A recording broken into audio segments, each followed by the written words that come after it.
Hey guys, welcome to the Real Estate Startup Podcast. I'm your host, Benjamin, and my co-host is here, Michaela. And I'm really excited about this episode because we have one of my mentorship students, Sarah, on, who just recently bought a househack property, which is a primary home and an investment property. So she's living in one of the units and renting out the other one on Airbnb. So it's really fun, just like it's fresh. She just closed. And so it was really fun to process really all the things that she learned and all the feels, especially being a single woman investing in real estate, which I think is significant. And I'm really proud of her for that, because I think so often the mindset is that we need to do that with a significant other. And that's not just a mindset that I think a woman might have, but also men probably the same thing, is like, hey, I need to get married before I start buying real estate. And that's just not true.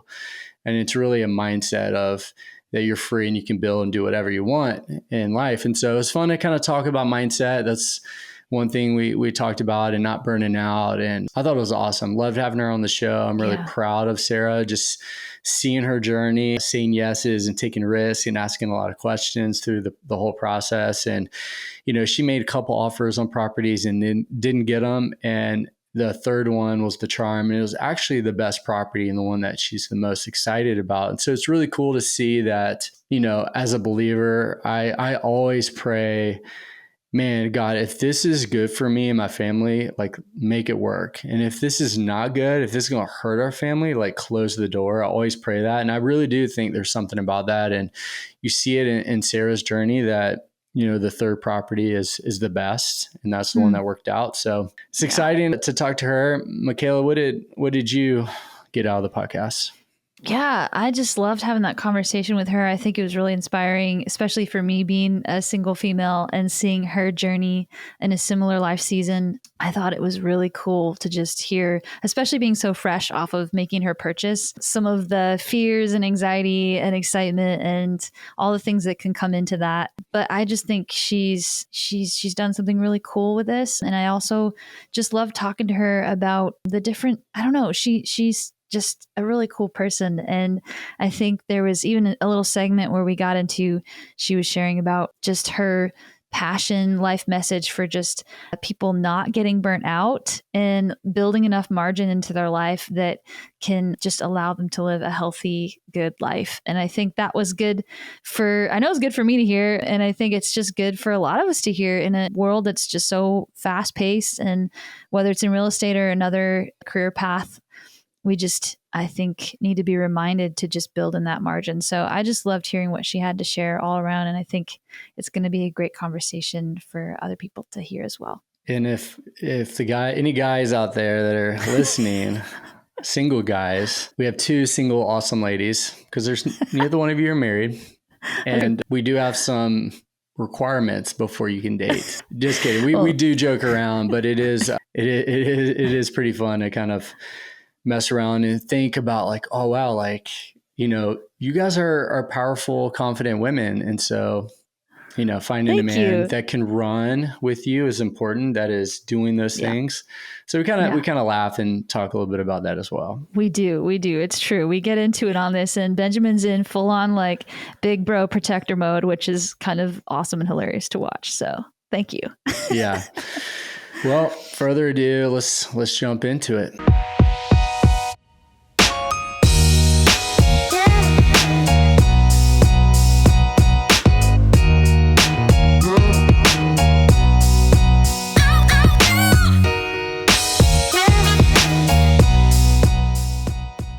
I'm a proud papa here because you both were in my mentorship. Both were like the best students, and you both bought property and have succeeded, and you're just crushing life. Yes. I am just so proud. And this is, you know, selfish little plug here that, you know, the mentorship works. The process is real. That's right. And no, you guys actually have some stuff in common. I mean, I just love that you're both charging it, and you're both single ladies.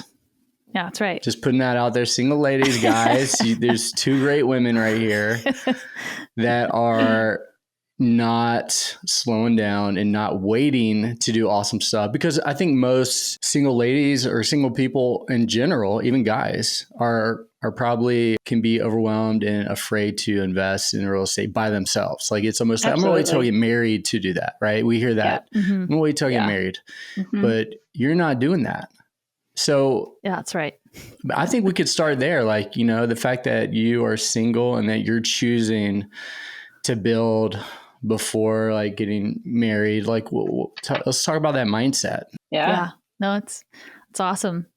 Yeah. Well, okay. So just as we launch into this, everyone, this is Sarah, and if you want to just go ahead and give us, some information about who you are and where you are living, and maybe a little bit about how you know Benjamin, or I guess we met as well. But yeah, tell us a little bit about yourself, and then absolutely that mindset of just like doing it without like waiting for to be married and all of those things that most people wait for. So yeah.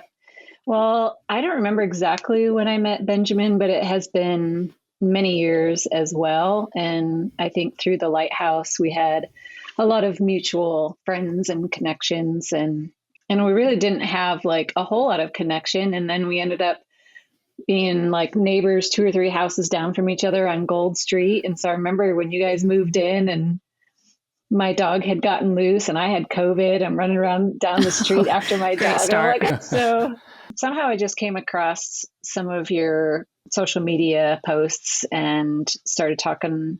I don't even remember. I somehow came across the idea of your mentorship, and I just thought, man, that's wisdom right there, because I have owned a home before, but it's been over 20 years. So many things are different, changed. And so why not learn from somebody who has experience, and hopefully that helps me not make mistakes that maybe I would make otherwise. And definitely highly recommend the mentorship just as a resource to be able to, because I honestly don't think that I wouldn't be where I'm at without it. I wouldn't have dared.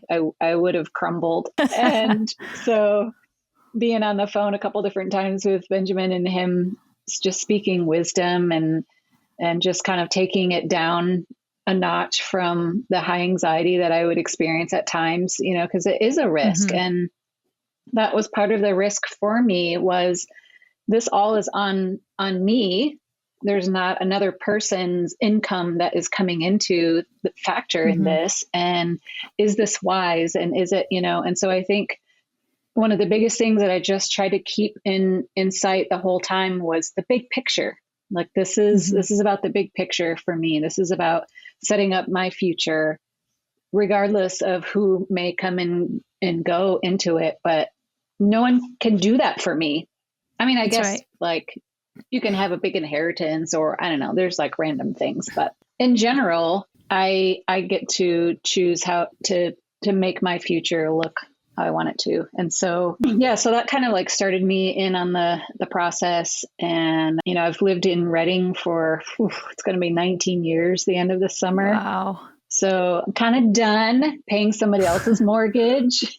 And it's time that somebody else pays my mortgage. That's right. So that's what we're going after now. And it's just been a really positive experience. So, there's just like a big learning curve, and being with Benjamin's mentorship and being in a group of people. And, we got to learn about all the different ways that you can get into real estate investment. And I personally went the househack way. And so it's pretty new for me, learning a ton, but thankfully I do enjoy learning. So showing up every day, even if I have things that are like, I'm not sure how to solve, or, that's the part of a learning curve, is that you don't know everything. So, but that's part of the risk of it. Yeah, exactly. But having a resource there has been really helpful. Look at that, Benjamin. It's so cool. Well, honestly, it was all Sarah.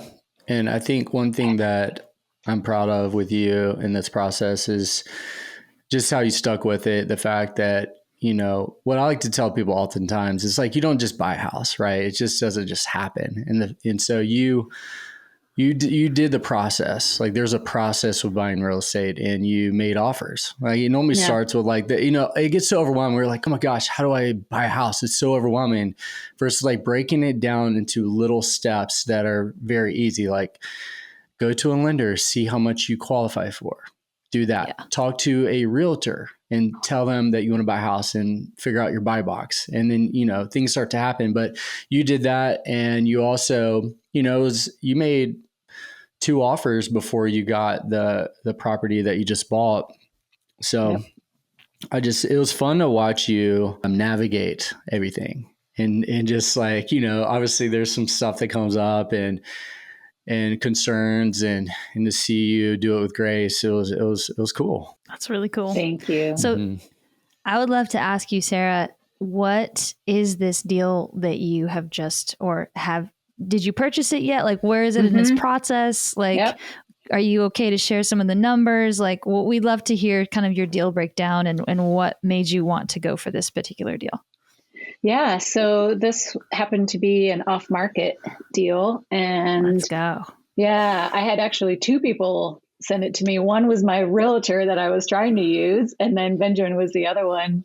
And that's awesome. Yeah. And I happen to know the previous owner as well. Not super well, but I remember him from school many years ago. So it's actually a really great experience to do an off market with somebody that because I got a lot of insight and a lot of help from him that wouldn't normally get. So that part was really, really valuable for me. And so this property, it's downtown. It has a 2-1 as the main house. And then the detached garage has been remodeled into a studio. And so it's an ADU. So I have the ADU and then the 2-1. And so, so I'll live there for a bit. And then, at some point being able to rent out both homes will be really helpful and probably make me money above and beyond what my expenses are. Yeah. That's the goal. So to be making money on it. Mm-hmm. So, and Christian Did you say rent both units? Eventually. So that means you're ready to buy another house. I like what you're saying. I know. As soon as haven't I even closed? And the first thing Benjamin was like, "Okay, when are we doing it again?" Yeah. Like, oh my gosh, slow down. Ready for the next deal. In fact, that's so funny. I think the first property that Benjamin sent me was like a 4-plex or something, or like 4 houses on the same property, or maybe 3 or something. And I was like, "Yeah, sure." Sure. Like jumping into the real deep end. He's like, "That's the way to do it." Yep. There's no small beginnings with Benjamin. He's just like all in. He's like, here, take this resort. Just go for that. I was like, that was like going from having no kids to having quadruplets all in one. Yeah. So like, I don't think I'm prepared for that. But pretty good. People do it though. The people do it. I'm sure. Well, slightly different. I'm glad I didn't. I like what I have. The Halls, they adopted 3 or 4 kids all at once. Bless. Yeah, that's dude. True. Yeah, that's calling right there. That's calling. But she's married. Yeah, that's true. That's true. No, you can't use that as an excuse. You can do it. Well, my family adopted 4 kids, and it required the biological children to help raise the other kids. So I'm just gonna say it takes a village. Yeah. So I think you have a good deal going. But yeah. So okay, so. Have you closed yet, or you're going to close? Yeah, you did. It's already done. I've got keys. I've had them for a week or 2, maybe now. Yeah. Wow, it's real. That's so fun. Yep. It's awesome. Set up my Airbnb listing. I've had 1 booking already, like one guest stay and leave, and I got the second one in right now, and I've got a handful of other bookings throughout the next couple months. So. Wow. It happened really fast. Like once I closed, and then I'm like, okay, I got no time to waste. I'm going to get this set up, and good for still you. Working out some of the little details that came up today, but we'll figure it all out. That happens. That's part of just like doing it and then figuring it out as you go. But I love that you're doing it, because so many people wait till they have like everything perfectly lined up, and it's years down the road, or they just never do it. So like just get in there like you are. Yeah. I am more naturally like that. That is Benjamin's influence. 100%. He does have that influence. He's like, just yes. I want to just have do it. all my ducks in the row. And so that's been challenging. I'm like, okay, he told me to do it, so I'm going to do it. Just do it. I'm glad you trust me. And I mean, you're a marathon runner. I mean, you can handle hard things. Yeah. Yes, that's true. Yeah. That'll do That it. is true. That comes into play in many areas of my life. Wow. Other jobs. Yes. There's many times where I'm like, okay, this is mile 23 right now. I've just got to suck it up and figure out how to keep taking one step forward. Yeah. And the finish line is the big picture and all of that. So yeah, that's so good. It's definitely true. I was going to ask you, what is it like? What do you do, if we can talk about kind of like your work path or your career path, and how does that intersect with real estate, or how have you found time for real estate with what you do? I'm curious about your work-life balance. Well, the fact that I'm single does help in that way, because I don't have a family that require my time. So I'm dating somebody really wonderful right now. So what? I didn't know that. Yes. Let's Offline. Okay. We'll talk about that later. What was the question? She can't even think straight. She's derailed. Oh my gosh. She likes him. She's in love. Yeah. No, the question was, I'd love to hear about your work-life balance and what is it that you do for your career, and how does that play into real estate? So I am the admissions director for BSSM here in town, and I have been doing that for 8 years, I guess now. So I started the admissions department. It did not exist before I came in here, and it was just a bunch of admins that all pulled together to answer all the random emails and do the interviews and stuff like that. And so I created the department. I have 8 employees now. And we now have an online school, we have Portuguese school, and we have a Spanish school. So that keeps me really busy. It has nothing to do with real estate, and except for the fact that it has been very, very stressful. So because we're moving into a new system, and there's just been a lot of issues with that. And so it's been another opportunity to push through and learn how to keep going. So I guess in that sense, it has definitely, like, all these different opportunities to push through just makes you stronger. And so that's the approach that I try to look at it from. I mean, other than the fact that I have a couple side hustles that I do, and that's kind of where I was able to start saving.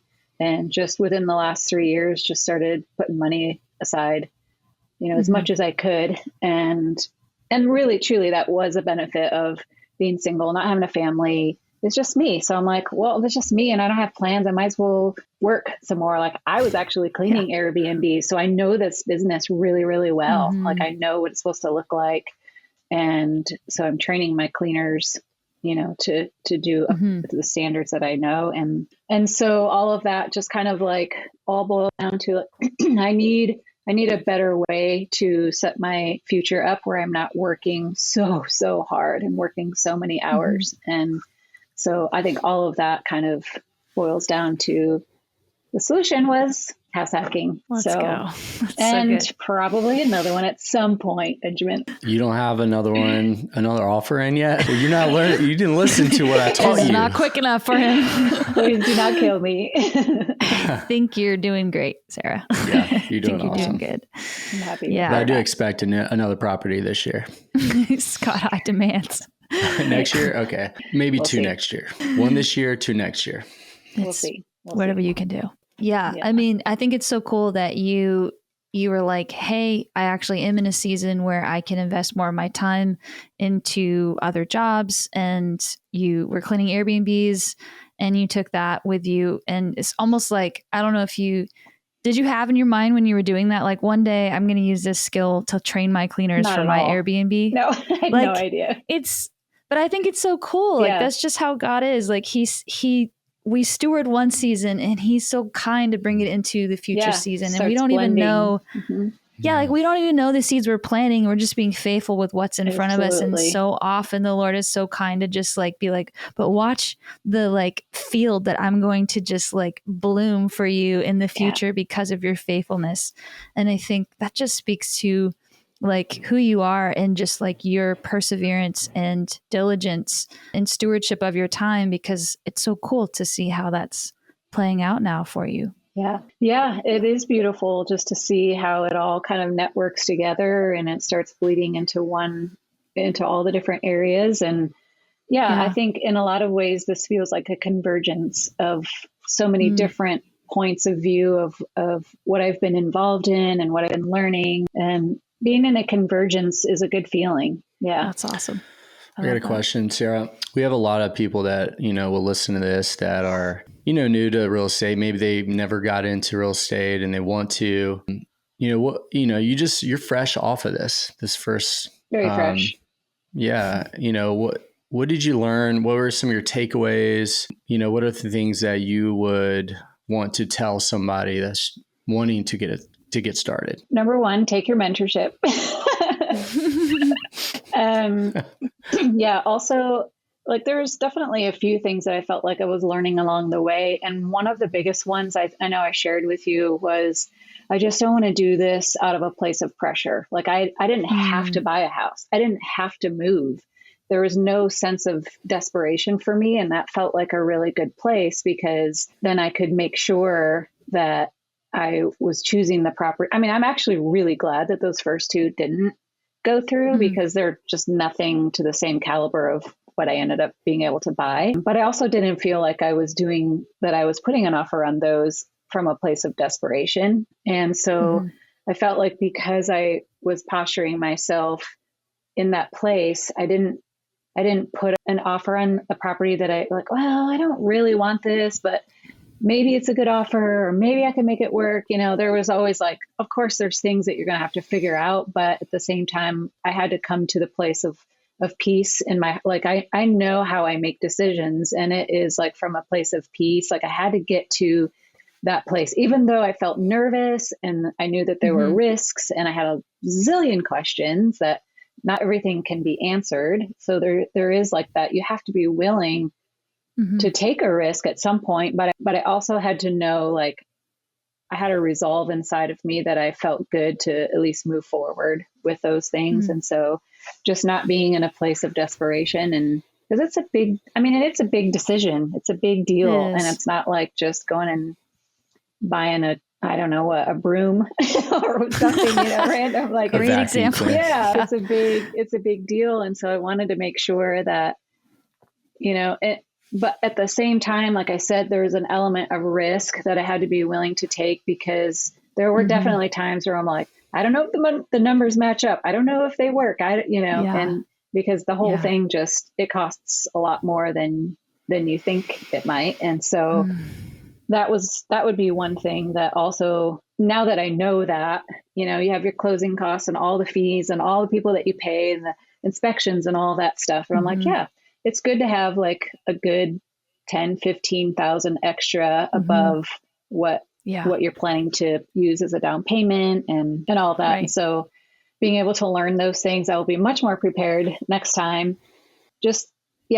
And so the element of risk for me was like, okay, Benjamin said this is a good property for me. So there was definitely an element of trust there, and a big one, because obviously, like, in the end, it's not on you. It's going to be on me. And so I had to really come to that place of resolve. Like, this is a good decision for me. So, and having people in your life to talk through, it wasn't just you that I talked through things with, it's having those sounding boards in your life to make sure that you're thinking clearly. You don't just get sometimes your emotions can get involved, and you're like, I really want this property. And it can supersede wisdom in some areas. And so I feel like I was able to avoid that kind of a situation. The fact that you were like, the thing that you said about not being desperate is like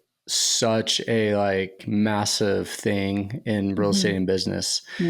It's like you attract you attract more stuff, you get better deals when you're not desperate, and you take the emotions out of it. I think that's such wisdom, is not being desperate, taking your emotions out. And like you said, having other voices that speak into it is like, wow, like that alone, if you can do that, you will be very successful in real estate and business, because I find that if you are desperate, if you want some too bad, your decision-making skills, it gets blurry, and you could buy something that isn't a good deal and maybe is going to cost you more money. And so that's just really cool that you kind of already kind of knew that and had that perspective. Yeah, I agree.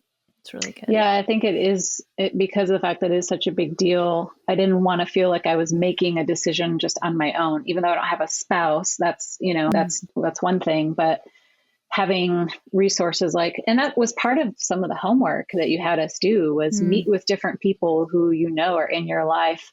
I sat down with Scott and Lindsay, who ended up being my realtors for the first two offers, and met with Ken Hunter, who's a man in town, and he's involved in real estate as well. And just different people that I already knew. And I think having those resources are really good. And in the end, who I ended up working with, they all knew each other. So that worked out really well too. And I also think too that, oftentimes getting started, it is tight financially. Yeah. Like there's those things that like closing costs and inspections and down payments. I remember for me, it was really tight for me when we first got started. And I think the house hacking method makes it more approachable, because you're going to get some of that money back soon, right? But also, like you said, you're thinking big picture. It's like, okay, yeah, it might be tight. I'm going to spend quite a bit of my savings in the beginning. But the thing is, it's going into essentially a savings account. Yeah. It's going into this property that I'm going to have for a long time. I'm going to start making money. I'm not paying someone else's mortgage. Now I've got people paying my mortgage. And so it's this long-term play of like, okay, yeah, it's tight, but you start to build up reserves again, and then everything just works out. Yeah. That is the goal. That's for sure. Like it's still early. It's been 2 weeks. Okay. I still have some nerves, but I'm working through it all. Yeah. So, but that's the goal. And the big picture was just so essential for me. I can figure out how to get through this short-term beginning stage, and just know, like, in the end, especially when I'm not living there and I'm renting both places out, I'll need a place to live. So maybe I will be buying another house. Yeah, totally. I have a question. I would say, and I think because I don't know. For me, before I got started with real estate, there were so many things for so many years. I just looked at the big picture of it, and it looked so huge and overwhelming to me. And I just didn't realize how approachable it actually was as a single female, especially. I think I just had this lock in my brain that was like, you can't really do that, probably most likely, unless you're married and you have double income and so forth and so on. And so I'm curious for you, were there any sort of like moments along your journey with this where you kind of finally got to that point where you're like, wait, I can do this. Like I don't have to wait. You know what I mean? Like, what did that look like for you kind of going up to this moment of actually purchasing and moving forward? Were there any kind of moments like that for you? I think learning about the house hack idea, because I'm not sure if I really understood that as an option before. I realized that people rent their houses out, but just learning more about that option and realizing that's actually going to bring in income and potentially even make money on the property, like that would be the goal.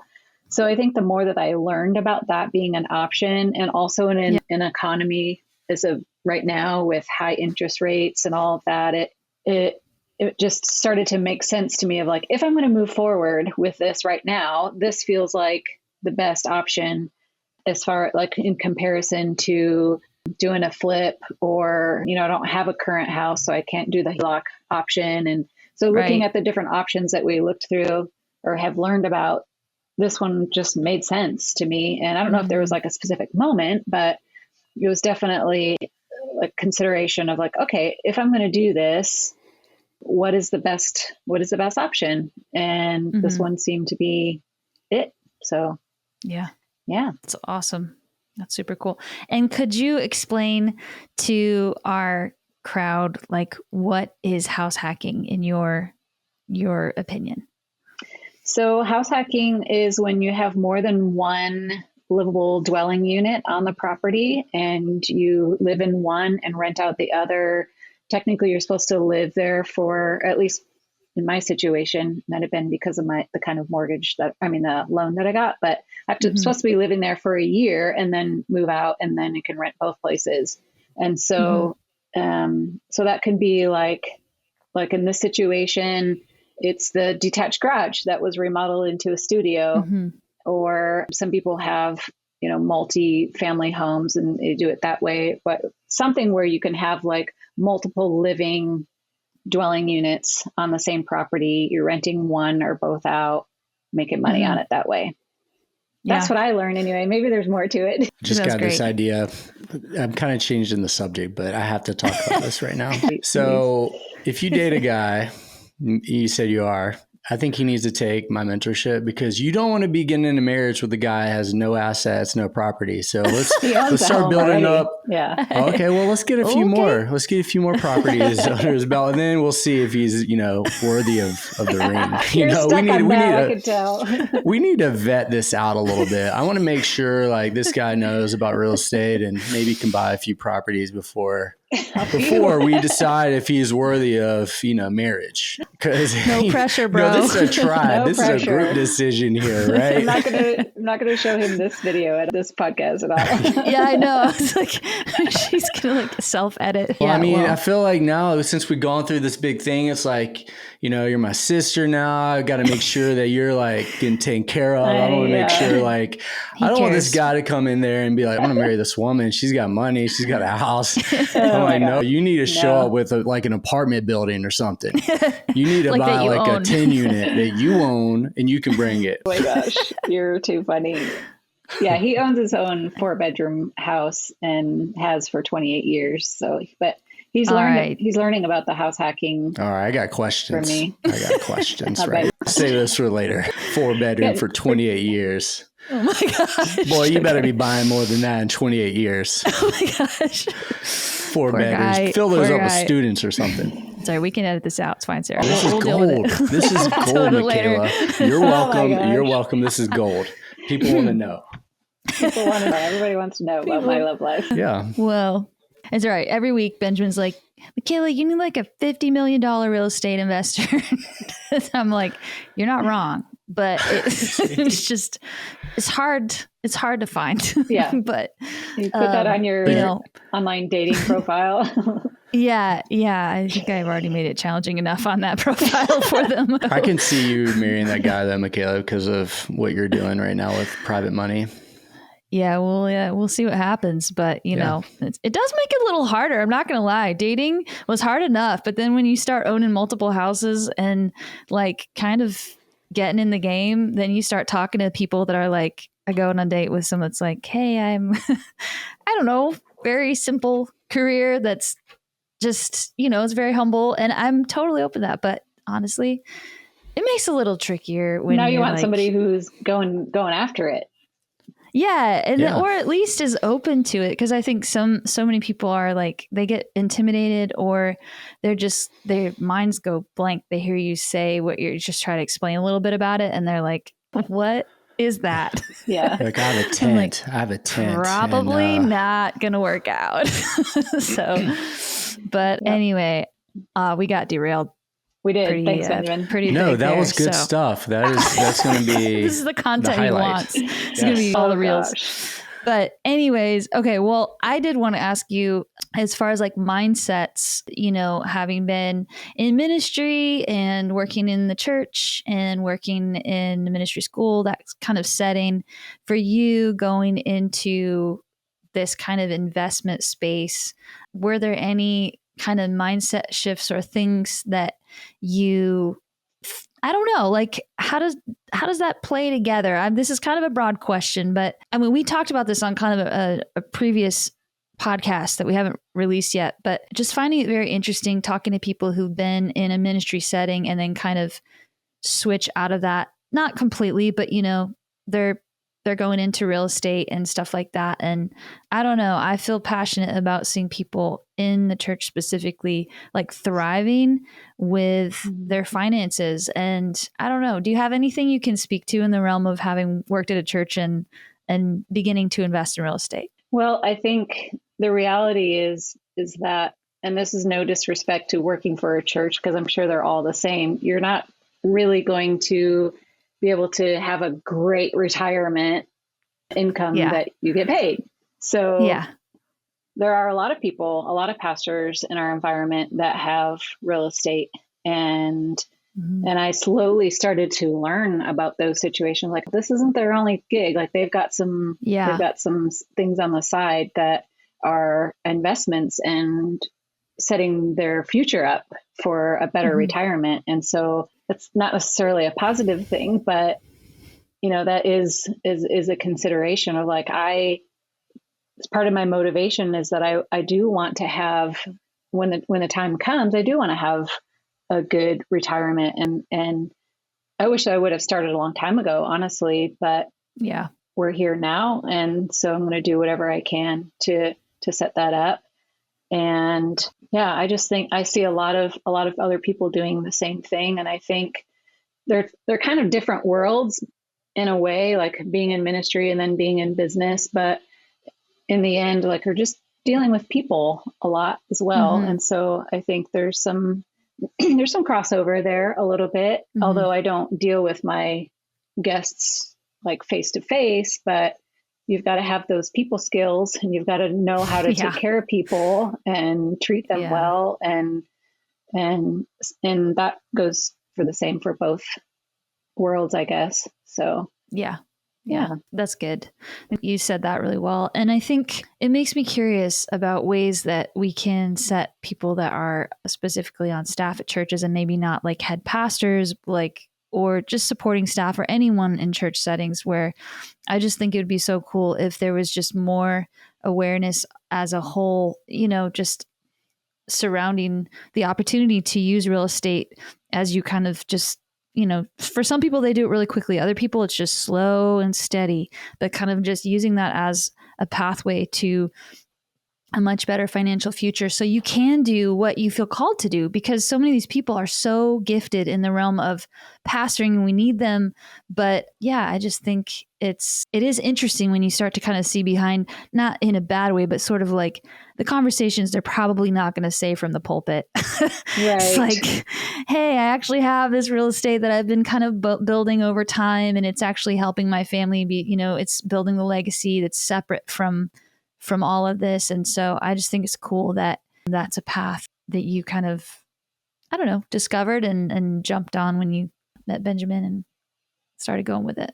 Yeah, absolutely. I think in some people's minds, if you're working for a church or you're in the ministry, you shouldn't be wealthy, or you shouldn't have nice stuff. It's a real common misperception out there. And I think it's not about that. It's really about what you just said is, if I have more, the term financial freedom is so ambiguous, but at the same time, like if I'm not solely focused on one source of income, then it does open me up to be able to do other things that I'm meant to do, things that I was created to do. And I think that brings God pleasure when we're able to do the things that he created us to do. And one of them is just thinking for ourselves and being creative and looking outside the box of what some people do. Like some people are happy with doing a 9-to-5 for 70 years. And, and I'm just not. Like, I know that God created me to think outside the box. Like, I feel like I'm always pushing those lines in many areas of my life. And I think that, so me doing this is actually doing something that I've was created to do, which is just not to color inside the lines, but to figure out how to get outside that box. And, nobody in my family are into real estate. And I don't have, like, in my personal life, I have all these mentors. Like, I don't, like, I'm the only one that doesn't live in the little pocket of Michigan where all my family lives. And, so while they're all asking, when am I moving back? Yeah. I'm just constantly thinking outside the box of like, how do I don't know if I really put it into those words of like, how do I do what I'm created to do? But I realize like this, creating an additional source of income, it does enable you to do things that you're created to do. And even if I don't know for sure what all those things are, I just know that I'm meant for a lot more. And so I'm doing my part to kind of partner with that. And, just as we talked before about how like me cleaning Airbnbs has now come into play with what I'm doing now. And so I think there's just like this series of convergences that happen in people's lives when they're really going after things. If you don't, then you can be the one to do the 9 to 5 for 70 years and then finally start doing something that you enjoy. Some people are happy with that. I'm not happy with that. Yeah. Everyone's different. So everyone has their own way. And for some people, I feel like I can relate a lot to that, where it's like, I just can't stay in the box. I don't know what the box is even anymore. It's just not even a box anymore. But is in the moment people try to put me in it. I'm like, I can't do this. Yeah. Absolutely. But I love that you're really, it sounds like you really are like a trailblazer, even for your family. And it sounds like they just haven't, like, they're, probably unfamiliar even with the way you've gone about this maybe, and, life in California. And I just think it's so powerful and cool that you've just like, you've done what you've done, and they'll see over time. And anyone else who was unsure of these decisions, they'll see over time how it's powerful and it's brave. And it is that whole like high risk, high reward thing. And it's not for everybody, but like I have a really close friend of mine who is in a similar season of life right now. And she's closing in a couple weeks on a very similar house hacking situation. And I've been talking with her for probably a year and a half about this exact same concept. And she's like a labor and delivery nurse, or she's actually a nurse practitioner. And she's really good at what she does. And she's been so faithful at it. But she just got to the point where she's like, there's gotta be more, and she's single and she doesn't really have, she doesn't have another income, and she does well for herself, but she's just kind of been doing the thing over and over. And I think just over time of hanging out, she was just like, wait, what are you doing? Yeah. And I'm like, I hardly know. I'm just on this adventure with the Lord. And like, I'm just saying yes, where there's opportunity. I'm learning as much as I can. And so over time, she just like kind of got to this point where she's like, I want to do something different. So she's under contract to buy a house that has 2 units. That's awesome. And I'm so proud of her, because it's like, she just, and so she told me even just, I think today or yesterday, she sent me a message and she's like, pretty much like, my family kind of thinks I'm crazy for doing this. Yeah. And it just is so out of the box of what they're used to. But I was just like, just you wait, when you get in there and things kind of stabilize and you get this whole thing flowing, they're probably going to come around and be like, this is amazing, but it sometimes takes just saying yes, even when there's a few other voices that might not always agree, just to do it. Sure. And follow your peace. Like, you can never go past your peace anyway, but if you have peace on it and you know that God's saying green light, then that's all you need, I think it really matters like who you surround yourself with, like the voices that are in your life. And, you think about, you just become like who you surround yourself with, and you got to seek out the people that are doing stuff. And it just reminds me of that kind of saying, like, choose your hard, because it's hard being poor. It's hard being rich. It's hard being married. It's hard being single. It's hard, it's like really choosing which hard you want. And I always kind of go back to this like idea of that, we're created in God's image. So that means if he's a creator, then we're a creator. And so I'm like, wow, like if we can create, now look at life as like a story or a movie. We can be the main character, but we also are the creator, the director, the writer of our story. And I'm like, man, there's no limit to what we can have, achieve, do with our time. Like, we were just talking to my brother, and, we was talking about like the greatest asset is your time, and how we put value to certain things, but money or time it is what it is. You have it or you don't. And it is always fleeting. And so it kind of creates an urgency. I'm like, man, like that's what kind of sparked in me to want to accelerate my growth. And also remember that you're never too late to get started. Oftentimes, like my father-in-law, I don't think he started buying real estate until his late 40s. And he owns I think one time he had like 80 doors. Wow. They're all paid off. It's not like he didn't even have loans on them. So I mean, I'm talking 80 good for him. Doors with no loan. So I mean, that's so good. I mean, that's just amazing. And he started, almost 50. So oftentimes like we kind of think like, I can't do it. We disqualify ourselves from what is possible. And it's like, okay, well, who says you can't buy, 10 rentals this year, or like who says you can't buy 100 rentals this year, or whatever it is, you can't start that business. You can't have kids at a certain age, you know what I mean? And so I don't know. I love to see people break those stereotypes, break the mold and do things that are like difficult because they're in the arena like that. Ultimately, that's what inspires me the most is like the doers, because they're not afraid. They're not afraid of what other people think. And they realize like, well, actually those people probably aren't thinking about me anyways. You know what I mean? It's like oftentimes we're worried in our culture these days of like, wow, what do people think if I do this? And it's silencing a generation too. It's like people are afraid to speak out and speak up because they're like, I'm going to get canceled. Yeah. Anyways, it's just this whole idea of like, man, action is like the greatest teacher you can have. And if you don't know, then you got to be around people that do. That is your greatest like asset is people. Like people are real, like it's not what you know, it's who you know.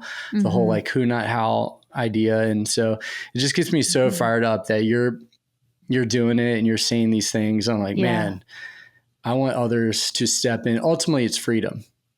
Yeah. It's freedom. It's like being free to realize like you can do anything. Yeah. But you have to be the one to put in the work.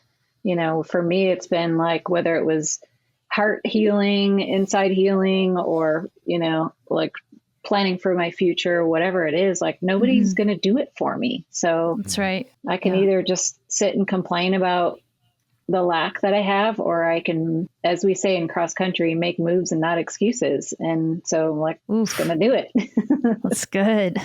So what was that pivot, that turning point for you to be like, okay, I wanted to learn more about real estate. What caused that? And, what kind of led up to that point for you?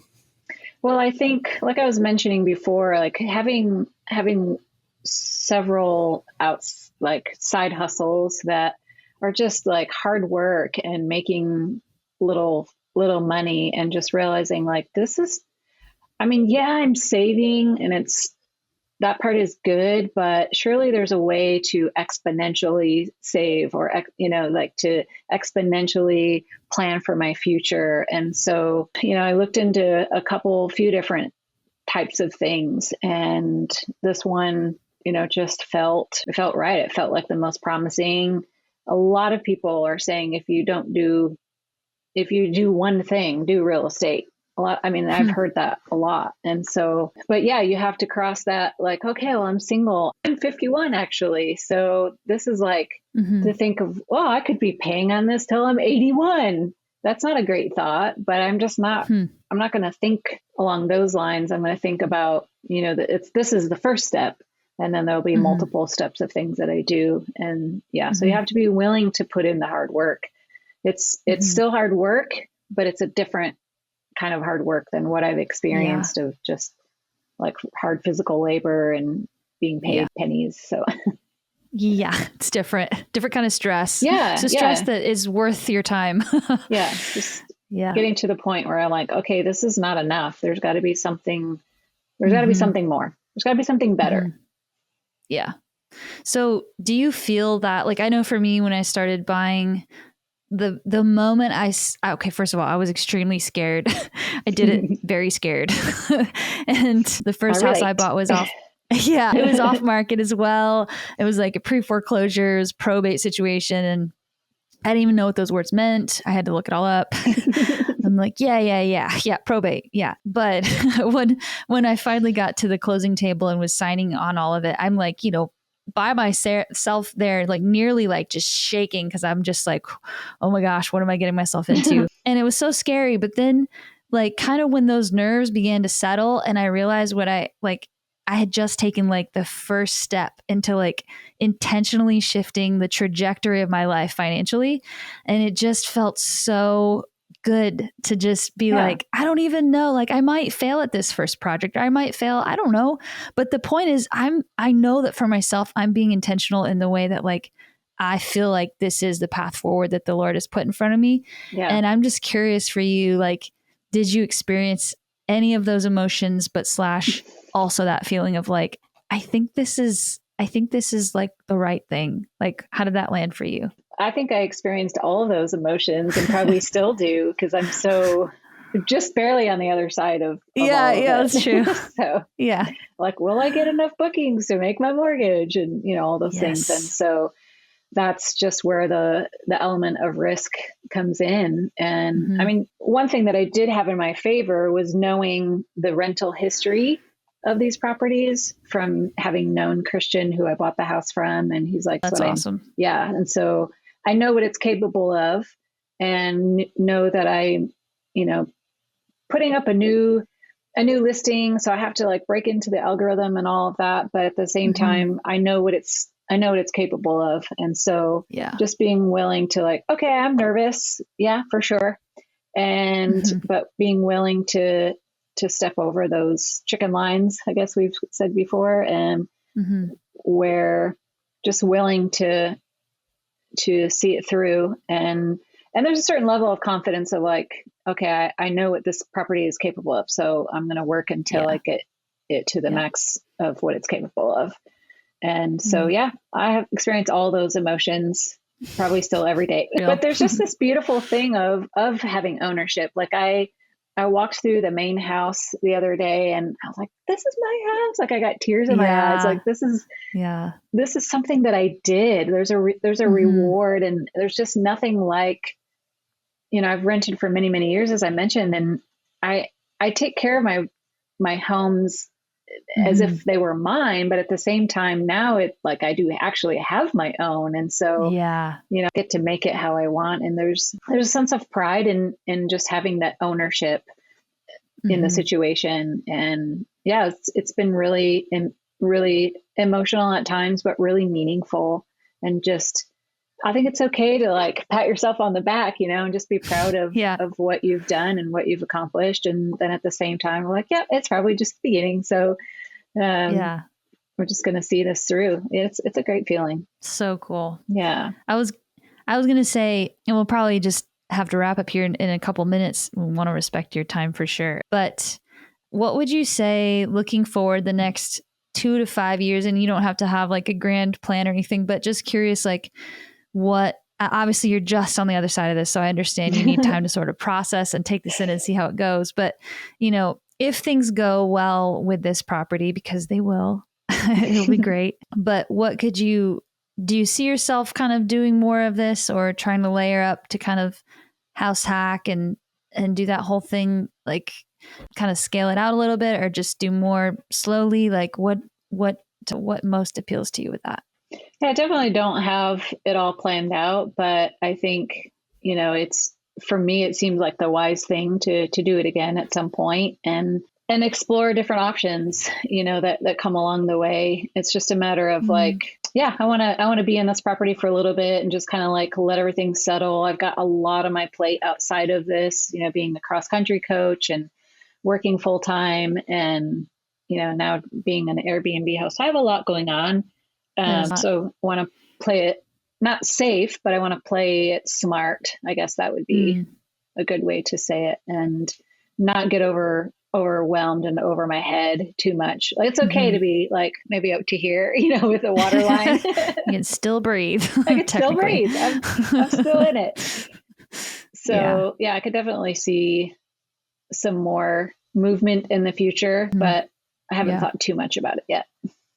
No, I think it's wise to just hearing you say you want to maybe, you'll feel it out, but like, don't, it doesn't look like you're wanting to go past the point of really, in the end, probably burnout for a lot of people. They don't always know how to like pace themselves in this space. So, but that's really smart that you're just going to feel it out and see where it goes. So yeah, I'm super passionate about, that's probably one of my big life messages is about not burning out and just finding those places. Like I felt like the Lord shared with me one day, he was like, if this line right here is your burnout line and you're just over here living life, and so many people live their life so close to the burnout line. And the thing is, especially being in the ministry, but it can happen in any environment, you have unexpected things happen.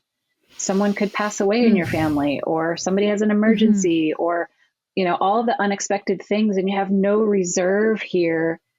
Yeah. You haven't. So he's like, what if you stopped back here so that you always have a reserve for those unexpected, those emergencies.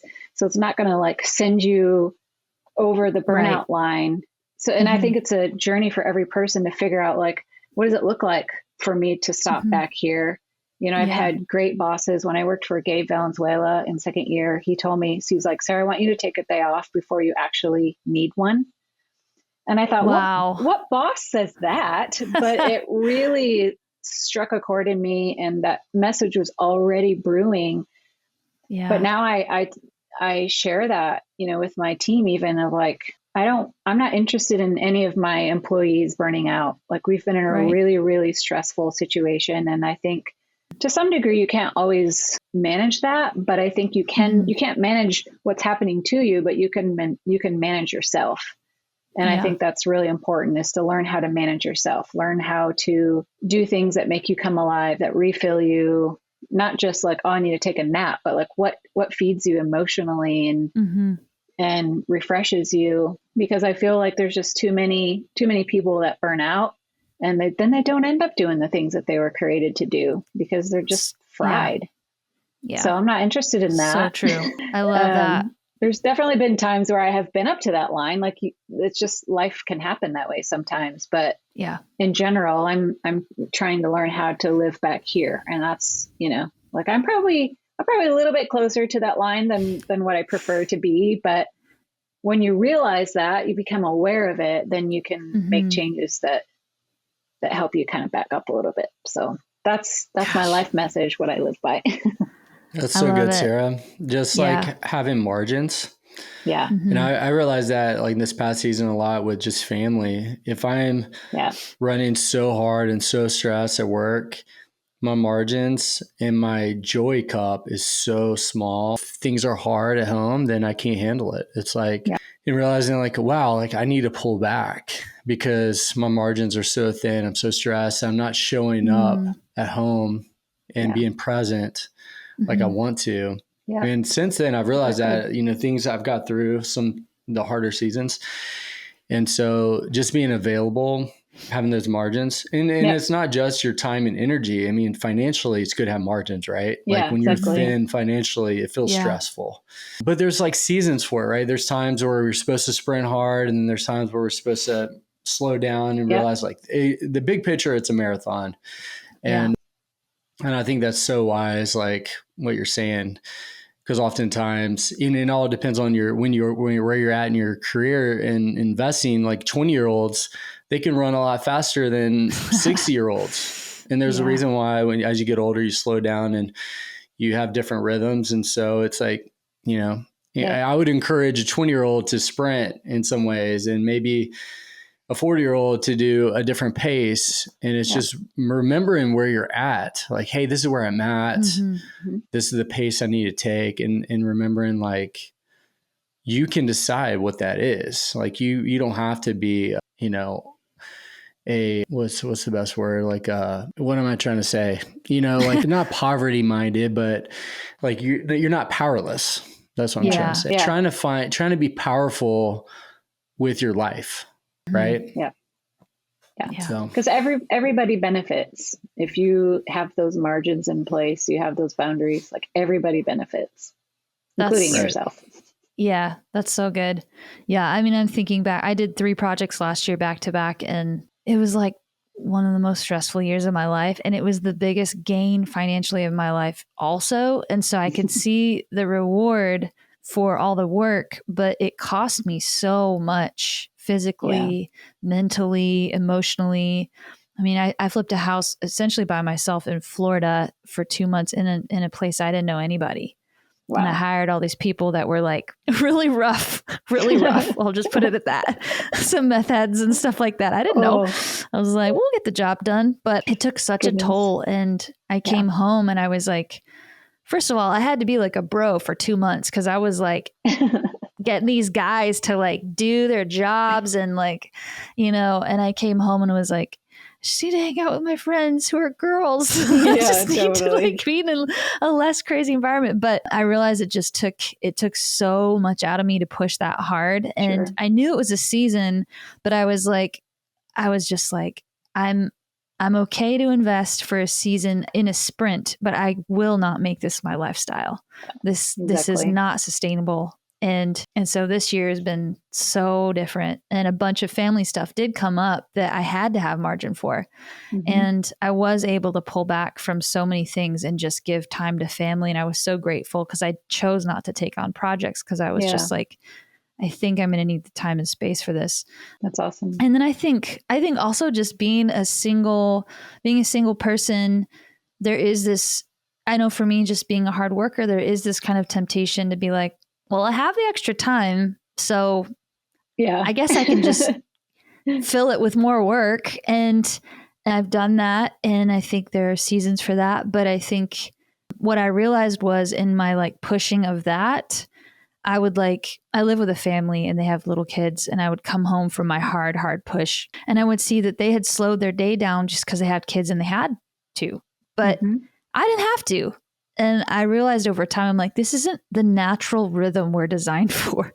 We're not designed to just go and go and go and go. Like we're actually designed to have this margin every single day that's just built in. Usually for a lot of people, it's just built in naturally because of a family structure. But for me, it wasn't. And so I just kind of was looking around me and was like, if I want to like live a sustained, healthy life, like I have to kind of force myself to make more margin because I'm wired to just go. Until I like can't. Yeah. Yeah. I get that. Yeah. So I love what you're saying. I think it's a really good life message. So thanks for sharing that. Yeah. Sounds like we're all on the same page with that. That's for sure. Yeah. Well, as we wrap up, Benjamin, do you have any other questions? I got one thing to tell Sarah. That's a mystery because Sarah's a runner. I actually went for a 7-mile run yesterday, Sarah. I don't run. It was just like, it was up in Mount Shasta. I don't know if you've been to Lake Siskiyou. Yeah. To go around the lake. Have you done it? Yeah. It's so fun. I was like, I want to do it. It's so incredible. But somehow I lost a sock while I was running. You lost it? I lost a sock. Yeah. I lost a sock. You're probably wondering how I did that, right? Yeah, I'm wondering. Sarah's like, yes. What? Yeah, I actually, if you remember the north side, you got to like cross a creek. Yeah. And so I took my shoes off, crossed the creek, and somehow I lost the sock. I don't know what happened, but well, it's a good thing you were almost done at that point. I saw I'd have to go. So it worked out. But I was like, man, like I need to run more because I was definitely feeling some pain in the joints. Well, yeah, going from nothing to that's a significant run there. Yeah, it was fun. But no, I don't have any other questions, Michaela, if you want to ask the last one. Important. Okay. Good job running. Important. Just running stuff. I just tried to like pick up trail running and like just started running on the street for the first time, really. And I just pretty much injured my knee from going from almost nothing to like running every day. Yeah. So now I'm hobbling around, but I'm remembering my age, which is, I'm not that old, but I'm feeling it in my body. So inspired by your running. Yeah. Well, thank you so much for coming on and just taking time to be with us, and really excited to see where your journey takes you with real estate. And yeah, it's just so inspiring and excited to see where it all goes for you. Yeah. Thanks for having me on. It's good to be asked different questions, to pull stuff out and put words to things. And Yeah. Thank you so much. Yeah. Actually, I was going to say, Sarah, when we ask you that question the next 2 to 5 years, like what the plan is, we should talk about that on your call, on our one-on-one call. I love to, we should dream and see what, seems doable. That's not going to be too stretching, but stretching. Yeah. Well, just thinking about it is stretching for me at this point. Yeah. Just give it a little time and then you'll be good.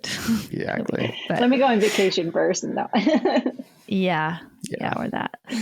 Sweet. Thanks, guys. Cool. Well, yeah, hopefully catch you. I hope to be out in Reading at some point in the near future. So hopefully I'll see you around there. I got a great Airbnb. You can stay in.